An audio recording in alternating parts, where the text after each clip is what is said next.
समस्त जन कल्याणे निरतं करुणामयं नमामि चिन्मयं देवं सद्गुरुं ब्रह्मविद्वरम्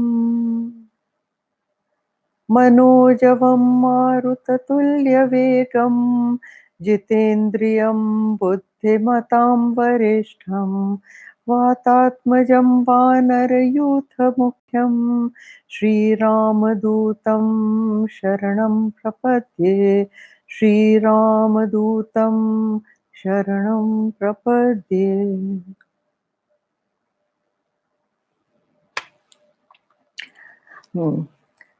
पिछले बार हम लोगों ने दोहा 134 पे छोड़ा था और इसके पहले क्या था कि मरकट बदन भयंकर देहि देखत हृदय क्रोध भातेहि।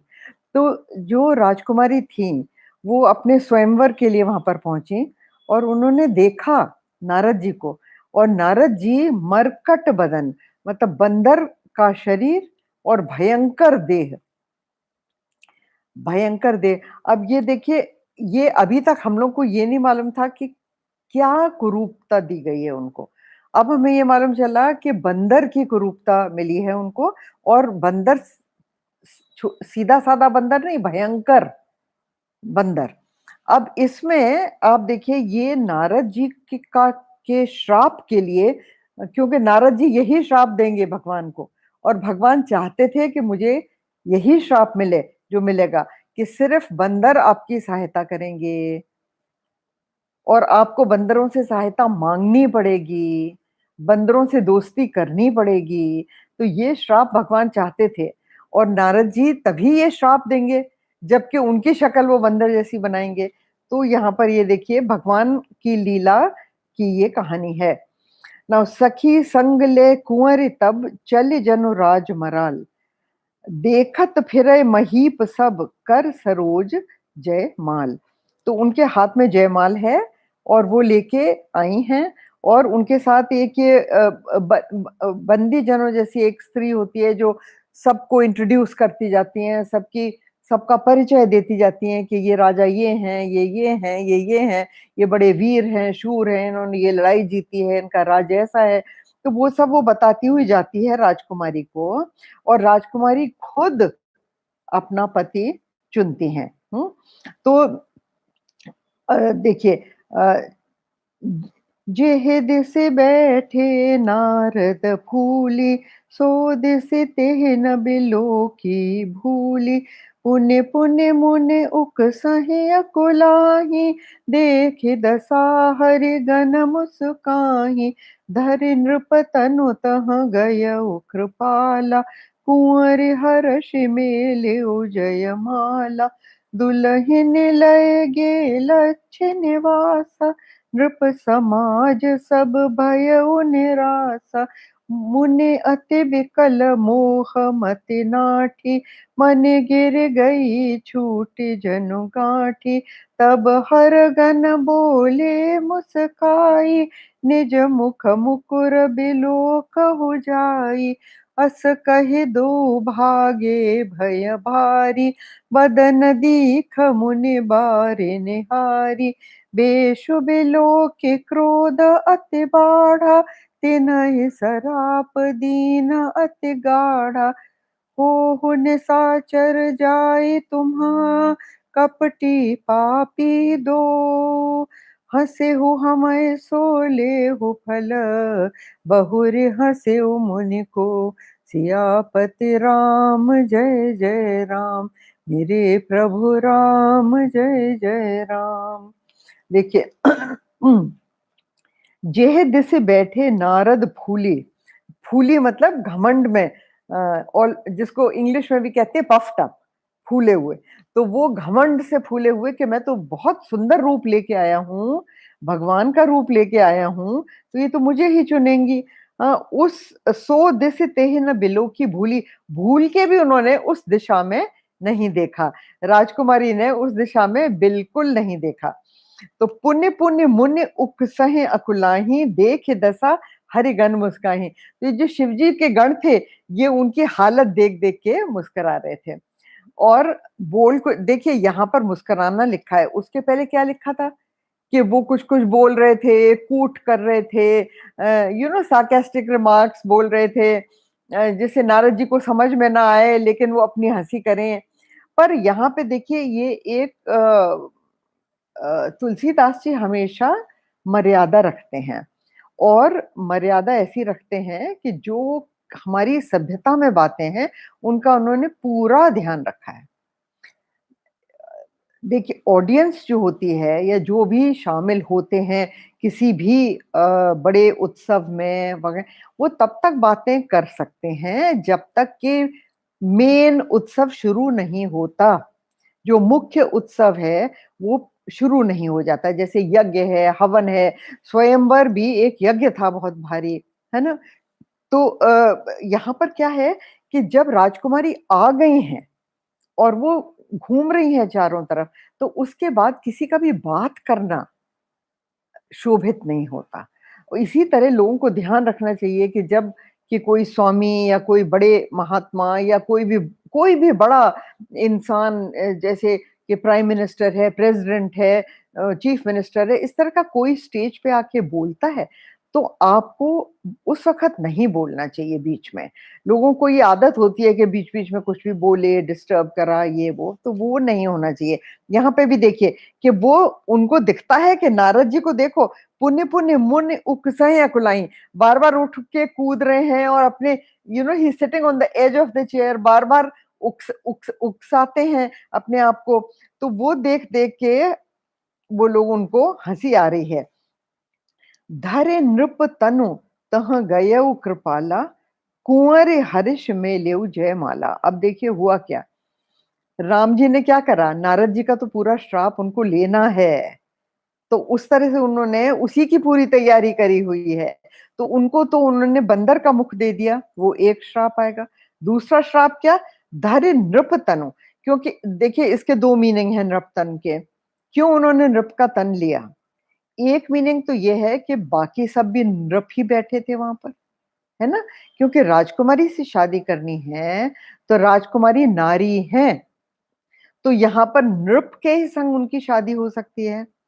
तो इसीलिए वो नृप तन लेके आए। देखिए सीता स्वयंवर में भी वो जो है ना, भूप भूप के दीप दीप के भूपति नाना, आए सुने हम जो प्रण ठाना, देवी दनुज धरि मनुज शरीरा, मतलब देवता भी और राक्षस भी मनुष्य का शरीर धर के आए। देव दनुज धरि मनुज शरीरा, विपुल वीर आए रणधीरा। ये चौपाई है वहां पर। तो कौन-कौन आया? देवता भी आए, राक्षस भी आए, पर मनुष्य का शरीर धर के आए, है ना? तो यहाँ पर भी देखिए वो नृप तनु, एक तो ये अर्थ है।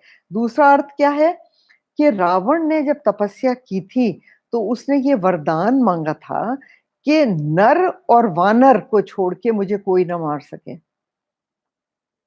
रावण ने खुद माँगा था। तो जब भगवान नर तन लेके इस हैं कि नारद जी उन्हें श्राप कि तुम जो शरीर लेके मुझे धोखा देने आए हो, वही शरीर लेके तुम मनुष्य का अवतार लो और जो तुमने मेरी शक्ल बनाई है, वही शक्ल के लोग तुमको मदद कर सकें। इसीलिए वानर सेना ही भगवान की मदद करती है। तो अब ये देखिए, धर नृप तनु तह गयो कृपाला, तो वो कृपालु हैं, नारद जी पे कृपा कर रहे हैं कि नारद जी का श्राप जो है वो देवताओं के काम आए। कुंवर हर्ष मेलेऊ जयमाला, तो जो राजकुमारी थी वो बड़ी खुशी-खुशी उन्होंने उनके जयमाल डाली। दुल्हन ले गई लक्ष्य निवासा, तो लक्ष्मी निवास जो हैं, वो दुल्हन को लेके चले गए। नृप समाज सब भयउ निराशा।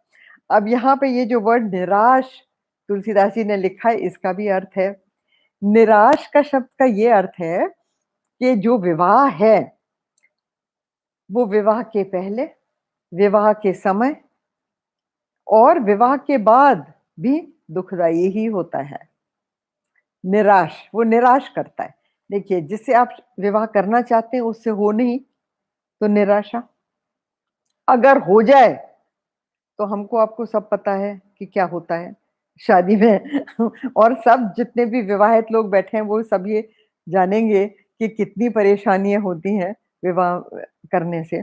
और फिर विवाह नहीं है अगर, तो उनको भी परेशानी है कि विवाह नहीं हुआ हमारा, विवाह में पता नहीं क्या अच्छा होता विवाह। हाँ, तो हर तरह से निराशा उसमें होती है। मुनि अति विकल मोह मति नाठी। अच्छा, जो नारद जी हैं, उनकी मति नाठी मतलब बुद्धि तो उनकी नष्ट हो गई थी मोह के कारण। उनको इतनी ममता वो राजकुमारी पे हो गई थी कि उनकी बुद्धि काम नहीं कर रही थी। तो मुनि अति विकल मोह मति नाठी। और देखिए मुनि जो हैं वो तो विकल हो नहीं सकते ना, मुनि हैं वो, लेकिन क्यों विकल हुए? मोह के कारण। तो ये हम लोगों को सीख है कि जब मुनि तक मोह के कारण उनकी बुद्धि भ्रष्ट हो सकती है, तो हम और आप तो हैं ही कौन? हम और आप तो हमेशा ही मोह में फंसे होते हैं, तो हमारी बुद्धि कहाँ ठीक काम कर सकती है। और मनि गिर गई छूट जनु गांठी। और वो कितने विकल थे, कितने परेशान और दुखी हुए कि जैसे उनकी गांठ से मणि गिर गई हो। देखिए मणि में बहुत बहुत गुण होते हैं, तो उन्होंने राजकुमारी के उतने ही गुण अपने मन में सोचे थे ना, विचारे थे कि इसको जो वरेगा वो कभी उसको कोई जीत नहीं सकता लड़ाई में, वो अमर हो जाएगा, ये सब बातें उन्होंने सोची थी। हाँ, तो ये बातें जो हैं वो ये गुण मणि, इसलिए वो उसको मणि कह रहे हैं। तो मणि गिर गई छूट जनु गांठी, तब हर गन बोले मुस्काई। अब देखिए राजकुमारी तो शादी होके विदा हो गई, हाँ, वो भगवान के संग चली गई। तो अब ये बोल रहे हैं, तब हर गन बोले मुस्काई निज मुख मुकुर बिलोकहु जाई। अपना शक्ल जो है, अपना चेहरा आप शीशे में तो देखिए, ये देखिए ये लोकोक्ति भी है। आजकल ऐसा नहीं कहते, किसी को कोई किसी लायक नहीं होता, तो आप उससे कहते हैं ना तुमने अपनी शक्ल देखी है? अपनी शक्ल देखो जाके शीशे में, ऐसा बोलते हैं ना। मतलब ये कि तुम इस लायक नहीं हो, जिस चीज की तुम प्रलोभना कर रहे हो, जिस चीज को तुम चाह रहे हो, तुम उसके लायक नहीं हो। तब आप कहते हैं कि अपनी शक्ल शीशे में देखो, ठीक है ना। तो ये गण क्या कहते हैं, जो वो अ, तब हर गण बोले मुस्काई निज मुख मुकुर विलोकहु जाई। क्योंकि नारद जी को तो पता नहीं था कि उनका चेहरा कैसा बना हुआ है। अस कहे दो भागे भय भारे। और ये कहते हुए उनको पता था कि अब क्या होने वाला है। उनको डर लगा कि अब नारद जी तो हमको श्राप देंगे, तो हम इससे पहले कि वो श्राप दें हम यहाँ से भाग जाएं। देखिए एक छोटा लड़का था 5-6 साल का, तो वो स्कूल से जब लौटता था तो वो लौटा और वो उचक-उचक के एक दरवाजे की घंटी बजाने की कोशिश कर रहा था किसी के घर की। तो वहाँ पे एक आदमी निकला, उसने सोचा ये बच्चा छोटा है, अपने घर के अंदर जाना चाहता है, इससे घंटी नहीं बज रही। तो उसने कहा, "can I help you?" He said, "yes of course." तो उन्होंने कहा, "should I ring the bell for you?" He said, "yes." तो उसने घंटी बजा दी। फिर उसने कहा कि now what do we do? तो वो बच्चा बोला, and now run like hell. क्योंकि वो रोज ये शैतानी करता था कि स्कूल से आके किसी के घर की घंटी बजाता था और वो आदमी बाहर निकल के आता था, तब तक ये भाग जाता था और दूर से कहीं खड़े होके देखता था कि वो कितना गुस्सा हुआ वो आदमी। अब बच्चे ऐसी शैतानी करते हैं। तो ये भी जो शिवगण हैं, ये शैतानी तो करी इन्होंने कि वो मुस्कुराए और फिर भागे वहां से जल्दी से। तो अस कहे दो भागे भय भारी, बहुत उनको डर लगा। बदन दीख मुनि बारे निहारी। अच्छा, तो उन्होंने क्या करा, वहां पे पानी तो था नहीं कहीं और नहीं कहीं शीशा था, तो उन्होंने शायद उनका जो कमंडलू था नारद जी का, तो उसी में उन्होंने, उसमें पानी होता है, तो उसी में उन्होंने शायद अपना चेहरा देखा। अब देखिए यहाँ पे एक बात और है, हमारे कई शास्त्रों में लिखा हुआ है कि ये अ, जल में अपना मुख नहीं देखना चाहिए और 3 बातें मना करी। एक तो जल में अपना मुख नहीं देखना चाहिए, दूसरा नाई के घर जाके बाल नहीं कटाने चाहिए, इज़ वेरी स्ट्रेंज। इसीलिए आपको देखा होगा आपने कि बहुत लोग नाई को अपने घर बुलाते हैं बाल काटने के लिए। लेकिन नाई के घर जाके बाल काटना वो मना लिखा है। अब तो आजकल तो पार्लर्स बने हुए हैं, तो आप पार्लर में जाते हैं, पर नाई के घर मना लिखा है। किस लिए, ये आप मेरे से मत पूछिए, पर लिखा है। तीसरी चीज़ क्या लिखी है कि जो चंदन होता है, उसको जब आप घिसते हैं, तो आप घिसते तो पत्थर पे हैं, लेकिन पत्थर से लेके चंदन माथे पे नहीं लगाना चाहिए, हैं? तो आपने देखा होगा कि लोग चंदन को घिसते तो पत्थर पे हैं, फिर समेट के किसी दूसरे पात्र में रखते हैं और उस पात्र से आप चंदन लगाते हैं, पत्थर से नहीं, है ना? तो ये 3 चीज़ें निषेध की गई हैं शास्त्रों में कि ये तीनों चीज़ें नहीं करनी चाहिए, क्योंकि इनसे श्री नष्ट होती है आपकी। अब श्री सिर्फ रुपया-पैसा नहीं होता, रुपया-पैसा is one part of Shri. Shri means ऐश्वर्य। आपका नाम, आपका फ़ेम, आपका तेज, आपकी तपस्या, आपका धन, ये सब चीज़ें श्री में आती हैं, ऐश्वर्य में। तो ये चीज़ें नष्ट होती हैं, ये तीनों चीज़ें करने से। अब नारद जी ने यहाँ पर जल में अपना मुख देखा, ठीक है ना? तो जल में क्योंकि उन्होंने अपना मुख देखा और उन्हें पता चला कि ओहो! ये तो बंदर का चेहरा है। तो उनको एकदम क्रोध आया कि भगवान ने मेरे संग ठगी करी है, उन्होंने मुझे ठगा है। मैंने उनका चेहरा माँगा था, वो तो उन्होंने दिया नहीं, खुद आके दुल्हन ले गए और मेरा चेहरा बंदर का बना दिया। बेश बिलो कि क्रोध अति बाढ़ा, तो उनका बहुत ज़्यादा क्रोधातुर हुए वो, बहुत उनका क्रोध बढ़ा। देखिए क्रोध कब बढ़ता है? जितना अधिक आपका काम होगा, जितनी अधिक आपको कामना होगी, उतना अधिक क्रोध बढ़ता है। वो नहीं मिले ना आपको चीज़, तो उतना ही क्रोध, उसी मात्रा में क्रोध बढ़ता है। अगर आपकी इच्छा छोटी-मोटी है और आपको वो चीज़ नहीं मिले, तो आप कहते हैं जाने दो, क्या है, कुछ नहीं, आपको क्रोध नहीं आता। लेकिन अगर आपकी इच्छा बहुत स्ट्रॉन्ग है किसी चीज़ की, बहुत गहरी इच्छा है, तो उसी हिसाब से आपको क्रोध आएगा। तो बहुत अधिक क्रोध उनको आया। तिन्हि सराप दीन अति गाढ़ा, तो उन्होंने उनको बहुत बहुत गहन उन्होंने श्राप दिया। क्या श्राप दिया? हो निशाचर जाए तुम्ह, कपटी पापी दो, हँस्यो हमै सो लेहु फल, बहुरे हँस्यो मुनि को। देखिए उन्होंने क्या कहा, उस पे नहीं उनको क्रोध आया, उनको क्रोध आया उनकी मुस्काने पे। ये भी इंटरेस्टिंग बात है। देखिए, ये जो हँसी है ना, ये भी बड़ी अजीब चीज़ है। कौन किस तरह हँसता है और कितना हँसता है और क्या बात कह के हँसता है, उससे निर्धारित होता है कि वो आप पे व्यंग कस रहा है या आपको प्यार दिखा रहा है, इज़न्ट इट? तो ये मुस्कान भी बड़ी इंटरेस्टिंग चीज़ है। गुरुदेव कहते थे and half an inch smile is okay, but if it is a little more than half an inch, then the other person wonders कि भाई ये क्यों मुस्कुरा रहा है, क्या बात है, कुछ तो गड़बड़ है।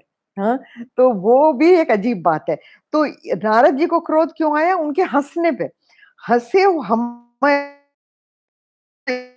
तो पूरे हंसे मुनि कोई, उसके बाद किसी मुनि पे हंसना फिर हम देखेंगे। अच्छा, तो इन्होंने श्राप क्या दिया था यहाँ पर? इन्होंने श्राप दिया था कि तुम दोनों जाकर राक्षस बन जाओ, कपटी और पापी हो तुम दोनों, जाके राक्षस बनो। पाप उनने क्या किया कि एक मुनि पे हँसे, मज़ाक करा मुनि का। कपट उन्होंने क्या किया कि वो खुद अपना वेश बदल के यहाँ पर बैठे थे, तो नारद जी उनको पहचान नहीं सके, ये कपट था। कपट मीन्स दुराव करके, छिपा के कोई चीज़ करनी दूसरे को ठगने के लिए।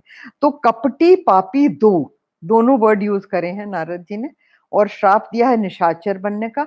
आपको याद है, देखिए ये जो श्राप कॉज़ एंड इफेक्ट से जन्म होता है। हम लोग कई बार इसको डिस्कस कर चुके हैं, ठीक है ना? तो पहला क्या था? जय विजय, ठीक है ना? जय विजय से मैंने पिछले टॉक्स में बताया था हिरण्याक्ष और हिरण्यकशिपु बने थे ये लोग। उसके बाद अब नेक्स्ट ये शिव जी के 2 गण हैं और इन्होंने नारद जी का मज़ाक उड़ाया, तो नारद जी ने श्राप दिया। तो अब ये क्या बनेंगे? रावण और कुंभकर्ण। इस श्राप के कारण ये रावण और कुंभकर्ण बनते हैं। अच्छा, आगे हम चलते हैं। पुण्य जल दीख रूप निज पावा, तदपि हृदय संतोष न आवा। फरकत अधर कोप मन माहि, सपद चले कमलापति पाहि। देहऊँ श्राप कि मरिहऊँ जाई, जगत मोरे उपहास कराई। बीचहि पंथ मिले दनुजारी, संग रमा सोई राजकुमारी। बोले मधुर बचन सुर साई, मुनि कहाँ चले बिकल की नाई।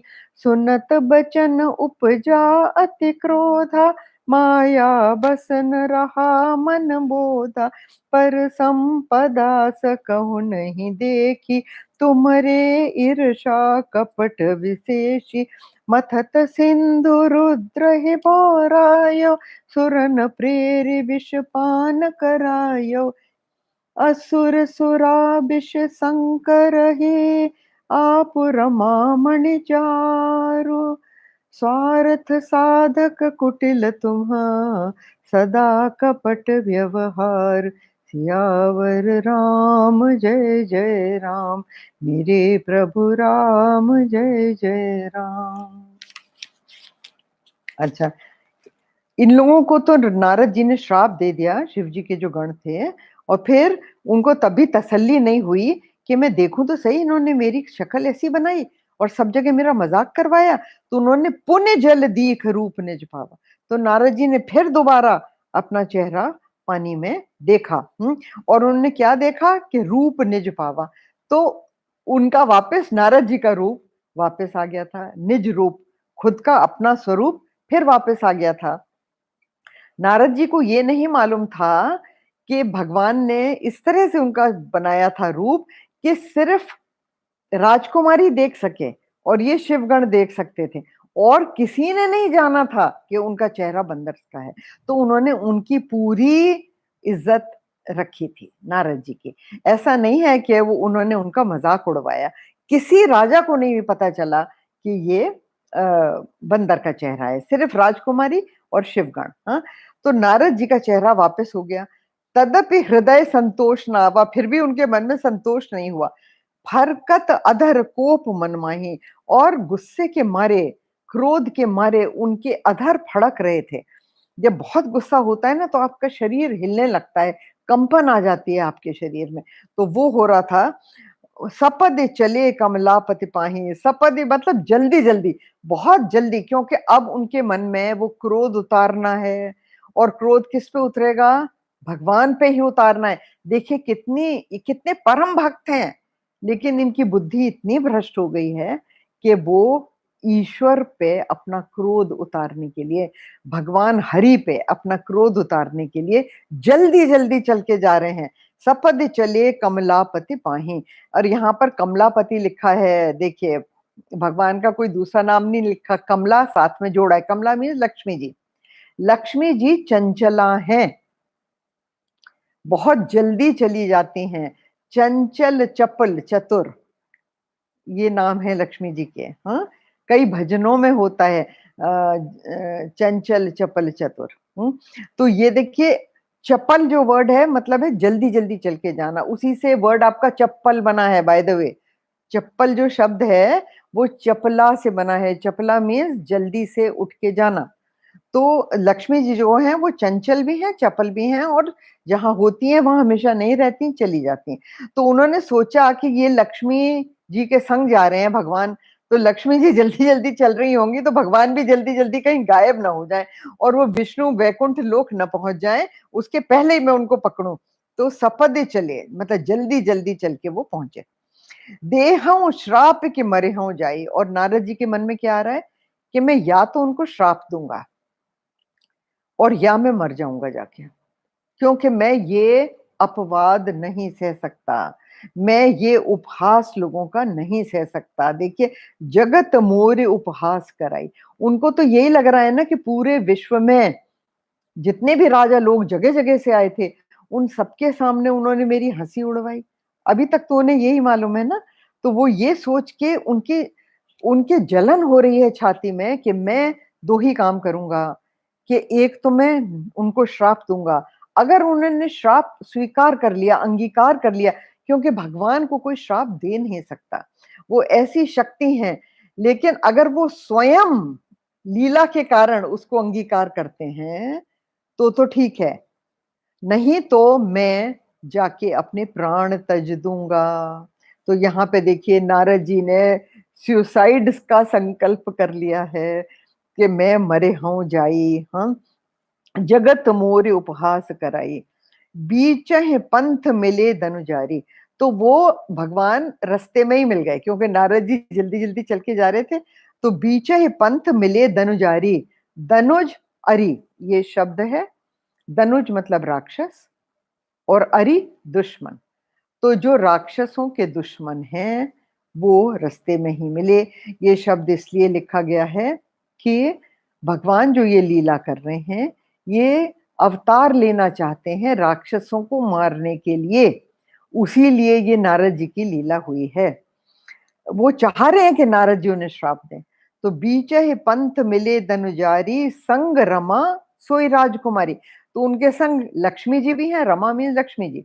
तो उनके संग लक्ष्मी जी भी हैं और वही वाली राजकुमारी, वो अच्छा, ये राजकुमारी कौन है? ये माया है। ये भगवान की साक्षात माया है। ठीक है? बोले मधुर वचन सुर साईं। तो बोले मधुर वचन, और सुर साईं मीन्स देवताओं की रक्षा करने वाले। सुर देवता और साईं रक्षक। तो देवताओं की रक्षा करने वाले भगवान बोले। क्यों ये वर्ड यूज करा है तुलसीदास जी ने? क्योंकि भगवान ये लीला कर ही इसलिए रहे हैं कि उनको श्राप मिले नर्तन धरने का, जिससे वो राक्षसों का संहार कर सकें और देवताओं की रक्षा कर सकें। तो वो मधुर वाणी बोले। अब मधुर वचन में देखिए व्यंग भी छुपा हुआ है। एक तो नारद जी उनके भक्त हैं, तो वो उनसे मधुरता से बात करते हैं, और दूसरी बात, हल्का सा व्यंग भी छुपा हुआ है मधुरता में। मधुरता से आप किसी को कुछ भी बात कह सकते हैं, उसको बहुत बाद में समझ आती है कि आपने व्यंग करा है। तो बोले मधुर वचन सुर साई, मुनि कहाँ चले विकल की नाई। और भगवान बोले क्या कि हे मुनि, आप कहाँ चले हो इतने विकल होके, इतने परेशान लग रहे हैं, आप कहाँ जा रहे हैं? और शब्द उन्होंने क्या उनको चुन के बोला है? मुनि। मुनि का व्यंग है कि यदि आप मुनि हैं तो आप विकल हो नहीं सकते, है ना? मुनि का मन तो बिल्कुल शांत होना चाहिए। मुनि के मन में कोई क्रोध नहीं आना चाहिए, मुनि का मन में कोई मोह नहीं होना चाहिए। तो आप तो मुनि हैं, पर आप विकल होके कहाँ जा रहे हैं? तो कोई खास ही कारण होगा। अच्छा, तो अब ये नारद जी क्या बोलते हैं? नहीं, सुनत बचन उपजा अति क्रोधा। तो उनके शब्द सुन के नारद जी के मन में बड़ी जोर से क्रोध आया कि देखो, ये अच्छी तरह जानते हैं कि मैं क्यों विकल हूं, और फिर भी ये मुझसे पूछ रहे हैं। सुनत बचन उपजा अति क्रोधा, माया बस न रहा मन बोधा। और नारद जी क्योंकि माया के वश हैं इस वक्त, तो उनके मन में बोध नहीं रहा। हम सबका यही हाल होता है। देखिए, जब आप के मोह है, जिस चीज का है, कामना जिस चीज की है, उसकी पूर्ति नहीं होती, तो आपके मन में क्रोध आता है। क्रोध से सबसे पहले क्या होता है कि आपकी बुद्धि नष्ट हो जाती है, और बुद्धि नष्ट होने से क्या होता है कि आप किससे बोल रहे हैं और क्या बोल रहे हैं, वो आप भूल जाते हैं। आपको उसकी सुध नहीं रहती। पिता पुत्र से क्या बोल रहा है, पुत्र पिता को क्या उल्टा सीधा बोल रहा है, वो आपको उसकी वो नहीं रह जाती, तो आपको समझ नहीं रह जाती। तो क्रोध करके कभी नहीं बोलना चाहिए, मन को बिल्कुल शांत करके सोचना चाहिए, और सोचने के बोलने के पहले बहुत बहुत सोच के बोलते हैं। जो कि बुद्धिमान लोग होते हैं, वो बिना सोचे अपना मुंह नहीं खोलते हैं। ये एक सीखने की बात है। और यहाँ पे नारद जी क्योंकि क्रोधातुर हैं, तो वो क्रोध करके क्या बोल रहे हैं, उनके मन में बोध नहीं रहा, विजडम। बोध यहाँ का मतलब है विजडम नहीं रही, तो उनका जो भी वो शब्द चुनते हैं वो वाइज शब्द नहीं होते। कहते क्या है? पर संपदा सकौ नहीं देखी। नारद जी कह रहे हैं कि तुम किसी और की संपत्ति देख नहीं सकते। तुम खुद तो इतने संपदावान हो, तुमसे बढ़कर संपदावान कोई है नहीं, फिर भी तुम में इतनी ईर्ष्या है कि तुम किसी और की संपत्ति देख नहीं सकते हो। अब ये पर संपदा का क्या मतलब? नारद जी की क्या संपदा थी भाई, जिसको भगवान नहीं देख सके? नारद जी ने उस राजकुमारी को अपनी स्त्री ऑलरेडी मान लिया था। उन्होंने ये सोच लिया था कि ये तो मेरी पत्नी होगी, पक्की बात है। तो उनके मन में उस राजकुमारी के लिए ये था कि ये तो मेरी थी, और विष्णु जी इसको लेके चल दिए हैं। नाउ पर संपदा सकहु नहीं देखी, और देखिए किसी की पत्नी को चुराना, चुरा के ले जाना, अपनी पत्नी बना लेना, बहुत बड़ा अपराध माना जाता था, बहुत बड़ा अपराध माना जाता था। तो इसलिए भगवान कह रहे हैं कि ये तो मेरी थी, तुम इसको कैसे लेके जा रहे हो? तो पर संपदा सकहु नहीं देखी, तुमरे ईर्षा कपट विशेषी। और कहने लगे विशेष, विशेष में स्पेशल, खास ही तुम में कपट है, छोटा मोटा कपट नहीं है। देखो भगवान को क्या कह रहे हैं, और ये इतने परम भक्त हैं। आप सोचिए कि इतने परम भक्त ईश्वर को क्या कह रहे हैं, तुमरे ईर्षा कपट, यानी तुम मुझसे जलते हो और तुम्हारे मन में मेरे लिए कपट आया है। हम्म खास कपट है। अब विशेषी के भी देखिए दो अर्थ यहां बन जाते हैं। दो अर्थ क्या बन जाते हैं? एक विशेष का तो मतलब है खास, जो मैं आपको बता रहे हैं। एक विशेष, दो शब्दों का जोड़ है ये, का अर्थ होता है जहां जहां कुछ है ही नहीं, जो बिना शेष के है, मतलब शेष है ही नहीं। तो that means endless, without end, without beginning, has to be. जिसका शुरुआत, जिसका के अंत नहीं है, उसका शुरू भी नहीं है। तो ये है, वो कहते हैं कि आप में तो ये तो भगवान का ही गुण है, हाँ? कि आप में बिल्कुल ही कपट और ईर्ष्या नहीं है। एक मतलब ये हुआ, एक मतलब इसका बिल्कुल उल्टा हुआ कि आप में बहुत खास तौर से कपट और ईर्ष्या है, मतलब बहुत ज्यादा है। अच्छा, मथत सिंधु रुद्र बोराय। अच्छा, इन्होंने क्या क्या कपट करा? कपट मीन्स ठगी। हाँ, तो इन्होंने क्या क्या ठगी करी कि ये देखिए, एक ठग तो ये था कि मथत सिंधु, जब जब के समुद्र मंथन हुआ, हाँ, तो उसमें सबसे पहले क्या निकला?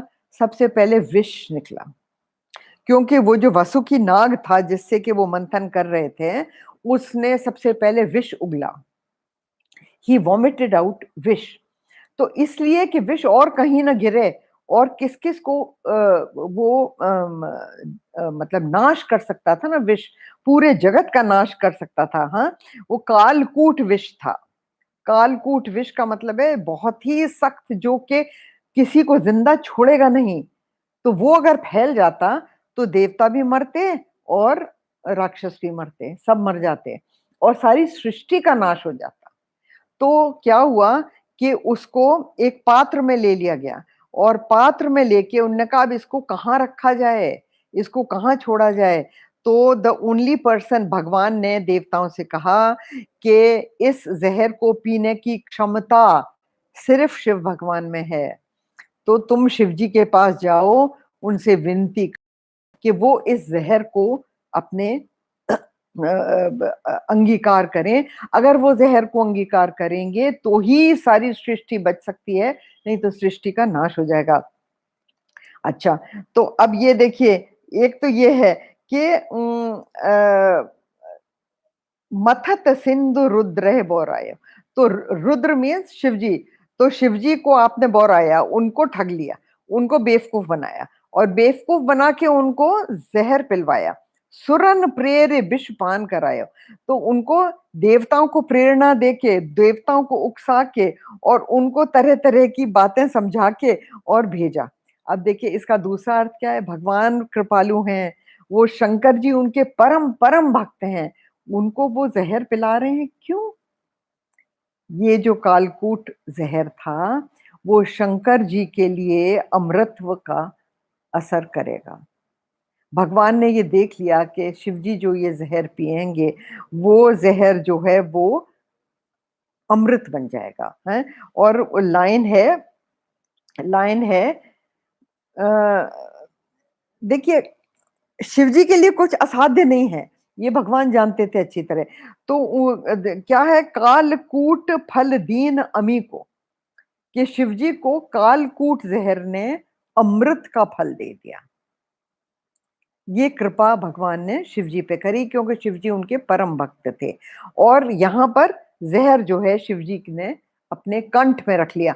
कंठ में रखिए, देखिए नीचे जाएँ तो शिव जी का नाश, शिव जी का नाश तो सारे जगत का नाश, तो वो यहीं का यहीं रहा, ना ऊपर न नीचे। अच्छा, तो सुरन प्रेर विषपान करायो। असुर सुरा, और क्या करा भगवान ने? वो तो उनके गिना रहे हैं ना कि तुमने कितने कितने कपट करे हैं। दूसरा कपट क्या करा? असुर राक्षसों को आपने मदिरा, जब मदिरा निकली समुद्र मंथन में से, तो मदिरा आपने छल करके राक्षसों को पिलवा दी। मोहिनी का रूप लिया और मोहिनी का रूप लेके राक्षसों को मदिरा पिलाई आपने। तो वो भी आपने छल किया ना, कि अपना कपट से अपना रूप बदला। विष संकरहि आप रमा मन चारु, और आपने क्या किया? दो बातें करी, कि शंकर जी को विष दिया, असुरों को सुरा दी, मदिरा दी, और खुद क्या लिया? रमा, और और ये वो क्या कहते हैं, वो जो मणि थी ना उनकी, कौस्तुभ मणि, कौस्तुभ मणि जो है वो आपने ले ली, रमा जी को आपने ले लिया, और एक जगह विष दे दिया, दूसरी जगह मदिरा दे दी, हाँ, वो भी ठिकाने लगा दिया। तो भाई वेरी मैनिपुलेटिव। तो वो तो ये कह रहे हैं कि आप तो बड़े कपटी हैं, वो तो हम अब से नहीं, कब से जानते हैं। और आपने यहाँ भी कपट मेरे साथ में करा है, कि आप राजकुमारी को ले गए हैं। पर यहाँ पे देखिए उन्होंने असुरों को मदिरा पिला दी, जिससे कि वो अमृत न मांगे। और अगर असुर अमृत पी लेते तो असुर अमर हो जाते, है ना? तो वो मदिरा के उसमें आके वो उनका वो हाल हुआ, और अमृत जो है वो उन्होंने बचा लिया। तो स्वार्थ साधक कुटिल तुम सदा कपट व्यवहार, और तुम्हारा व्यवहार कपटी का अभी का नहीं है। जब से समुद्र मंथन हुई मैं तब से तुमको जानता हूँ, और तब से तुम कपटी हो, और तुम्हारा व्यवहार कपट का है, और स्वार्थ हो, और तुम अपना स्वार्थ देखते हो हर जगह। और since you are the power behind everything, तो तुम बड़े स्वार्थी हो गए हो। अब ये देखिए, परम स्वतंत्र न सिर पर कोई, भावई मन ही करहु तुम सोई। भले ही मंद मंदे ही भल करहु, विस्मय हर्ष नहीं कछु धरहु। डह के परिचय सब काहू, अति असंक मन सदा उछाहू। कर्म शुभा शुभ तुम ही न बाधा, अब लगे तुम ही न काहू सादा। भले भवन अब बायन दीना, पावहुगे फल आपन कीना। बंचे हो मोहे जवन धरि देहा, सोई तनु धरहु श्राप मम एहा। कपि आकृति तुम कीन हमारी, नारी बिरह तुम होव दुखारी। से हर्षय प्रभु बहु विनती कीन, निज माया के प्रबलता करषि कृपा निधि लीन। सियापति राम जय जय राम, मेरे प्रभु राम जय जय राम। ये देखिए, परम स्वतंत्र न सिर पर कोई। वो कहते हैं कि आप तो ऑल पावरफुल हैं, परम स्वतंत्र हैं, सिर पे कोई और दूसरा नहीं है। मतलब you are not responsible to anybody for your action. आपको किसी उत्तरदायित्व तो है ही नहीं आपका किसी के लिए, ना आपको किसी को जवाब देना है। तो जो मन में आता है, भावै मनहि करो तुम सोई। तो जो भी आपके मन में आता है स्वार्थ, वो ही आप करते हैं, और अपने स्वार्थ के लिए आप कुछ भी करते रहते हैं। भले ही मंद मंदेह भल करहियो, तो बुरे को आप अच्छा कर देते, अच्छे को आप बुरा कर देते हैं, सर्व समर्थ हैं। विस्मय हर्ष न हिय कछ धरयु, और आपके मन में न विस्मय विस्मय है, न हर्ष आता है, न दुख दुख आता है, न विस्मय आता है। तो कुछ भी नहीं आप अपने मन में रखते। डहक के परिचय सब काहू। और डहके ये शब्द डाका, डाका जानते हैं ना आप, डाका डाला, दूसरे को चीट किया, दूसरे को लूटा, हैं? तो वो शब्द है ये, तो डहक के ठग ठग के आप परिचय सब काहू। परिचय मतलब आप पक गए हो इस बात में, मतलब यू हैव गेन्ड मास्टरी। आप तो बड़े चतुर हो गए हैं, क्योंकि हमेशा ठगते हैं लोगों को, तो यहाँ भी आप ठगते हो। तो देखो भगवान को क्या-क्या कह रहे हैं नारद जी, हमें सोचने की बात है कि कोई परम भक्त भगवान को ऐसी बातें बोले। ये क्रोध का असर है, ये तुलसीदास जी दर्शा रहे हैं कि क्रोध में आप अपने इष्ट तक को नहीं छोड़ते, तो माँ-बाप, भाई-बहन, पिता-पुत्र वो क्या चीज़ है? आप भूल ही जाते हैं कि आप बात किससे कर रहे हैं, और कुछ का कुछ कहते हैं, जो मन में आए बोलते हैं क्रोध के कारण। ये नारद जी को देखिए, डह के परचेऊ सब काहू, आप तो माहिर हो गए हैं इस बात में। अति असंक मन सदा उछाहू, और आप तो बहुत असंख्य हैं। असंख्य है मतलब किसी का डर नहीं है आपको, निडर हैं, और मन सदा उछाहू, तो बहुत ही आपके मन में उत्साह रहता है। देखिए, भगवान जो हैं वो कर्मातीत हैं, तो कर्मों के अधीन नहीं है वो, तो वो जो भी करते हैं, वो जो लीला करना चाहते हैं, वो कर्माधारित करते हैं। पर असल में भगवान कर्मातीत हैं। सो कर्म शुभाशुभ तुम्हें न बाधा। देखो यहाँ पे वो कह ही रहे हैं कि भगवान ने भी गीता में कहा है, चौथे अध्याय में 14वां शायद श्लोक है, जिसमें वो कहते हैं कि कहते हैं न माम कर्माणि लिम्पन्ते, मतलब मैं कर्मों से लिप्त नहीं होता हूँ, आई एम बियॉन्ड कर्म। तो पर यहाँ पे वो ये दर्शाते हैं कि जब मैं नर रूप लेता हूँ, तो नर की जो देह है वो संभव ही नहीं है बिना कर्म के। तो इसलिए वो ये सारे श्राप अपने ऊपर ले रहे हैं, जिससे इन श्रापों के कारण उनकी जो दिनचर्या है वो बनेगी। तो यहाँ पर देखिए, कर्म शुभाशुभ तुम नहीं बाधा। तुम्हें तो भगवान से कह रहे हैं कि तुम, मैं जानता हूं कि तुमको कर्म नहीं बांध सकते, अब लगे तुम्हें न काऊ साधा, और अब तक भी कोई भी साधना करके तुमको नहीं पा सकता। यानी आपको पाना साधना से अतीत है। आपकी कृपा हो तभी आपको पा सकता है। पर वो क्या कह रहे हैं, अभी भी गुस्सा है तो क्या कह रहे हैं, भले भवन अब बायन दीना। आपने अच्छे घर न्योता दिया है, बड़े अच्छे घर आपने न्योता दिया। देखिए बायना जब आप भेजते हैं किसी के घर, वो एक तरह का निमंत्रण होता है, तो वो लौटाना होता है। आप बायने में जो भेजते हैं, तो जैसे आप अपनी सास को बायना देते हैं या अपनी बड़ी नंद को बायना देते हैं, तो उनको कोई चीज वापस आपको करनी होती है। बायने का ये वो है।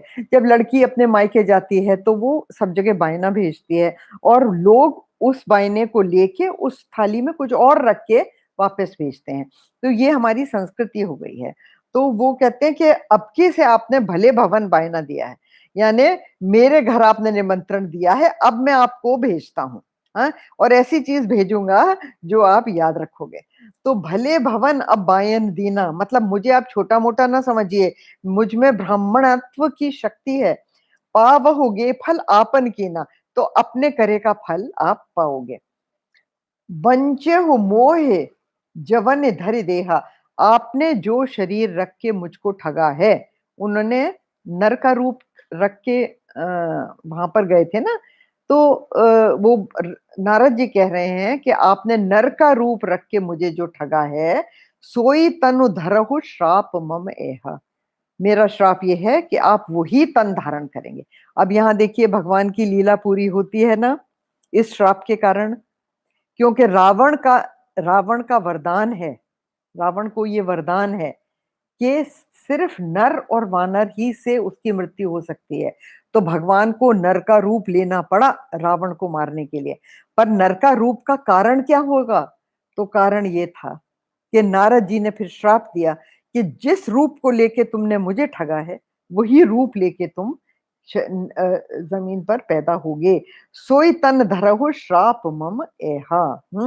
और ये देखिए, कपि आकृत तुम कीन हमारी, करे हैं कीस सहाय तुम्हारी। तो तुमने सहायता किसकी ली? मेरी शक्ल बंदर की बना के। तो अब जब तुम अवतार लोगे, तो सिर्फ बंदर ही तुम्हारी तुम्हारी सेवा कर सकेंगे, और तुमको बंदरों से वो सेवा मांगनी पड़ेगी। तुम अर्थार्थी होगे, तुमको उनसे भीख मांगनी पड़ेगी, मैत्री करनी पड़ेगी। तभी राम जी ने किससे मैत्री करी? सुग्रीव से, वो भी बंदर था। हनुमान जी से, वो भी बंदर थे। हाँ, तो ये अंगद, वो भी बंदर। तो ये कपि आकृत तुम कीन हमारी, करे हैं कीस सहाय तुम्हारी। तो तुम्हारी सहायता बंदर ही करेंगे। मम अपकार कीन तुम भारी। तो मेरा तुमने जो उपकार का उल्टा, उपकार आप जानते हैं, अपकार उसका उल्टा। तो आपने मेरा जो अहित करा है, कीन हमारी नारी विरह तुम हो दुखारी। तो ये भी श्राप देखिए अंगीकार करा है राम जी ने, कि उन्होंने कहा है कि मैं भी नारी विरह से दुखी हुआ तुम्हारे कारण। तो अब मैं तुम्हें श्राप देता हूं कि जब तुम नर तन रखोगे, तो तुम भी नारी के दुख से दुखी होगे। तो भगवान रोए हैं ना सीता जी के लिए। सीता जी के विरह में कितना कितना भगवान रोए हैं। क्या कोई एक्टर एक्टिंग करेगा जैसी भगवान ने करी सीता जी के विरह में? हाँ, तो ये देखिए वो कहते हैं नारी विरह तुम हो दुखारी। तो ये भी भगवान की लीला में बिल्कुल फिट आता है। भगवान यहाँ पे वो जैसे जिग्सॉ पजल फिट करते हैं ना, इसमें ये फिट, उसमें ये फिट, उसमें ये फिट। तो श्राप भी उनकी नरलीला में फिट हो जाए, रावण का जो वरदान है वो भी उनकी नरलीला में फिट हो जाए, तभी तो भगवान नर का रूप ले पाएंगे। श्राप शीस धरे हर्ष हिय। देखो भगवान तो बड़े खुश हुए श्राप सुन के, क्योंकि वो उनकी लीला में पूर्ण आ गया। श्राप शीस धरे, उन्होंने सिर लगा के, माथा लगा के, बड़े इज्जत के साथ श्राप लिया। हर्षे हिय प्रभु बहु विनती कीन, और उन्होंने बड़े खुशी खुशी अपने दिल में खुशी होके उन्होंने विनती की। और क्या किया? निज माया की प्रबलता करश कृपा निधि लीन। उनने कृपा करके नारद जी के मन से अपनी माया और मोह खींच लिया। इसको हम अगले बार देखेंगे। ॐ पूर्णमद पूर्णमिदं पूर्णात् पूर्णमुदच्यते पूर्णस्य पूर्णमादाय पूर्णमेवावशिष्यते। ॐ शान्ति शान्ति शान्तिः।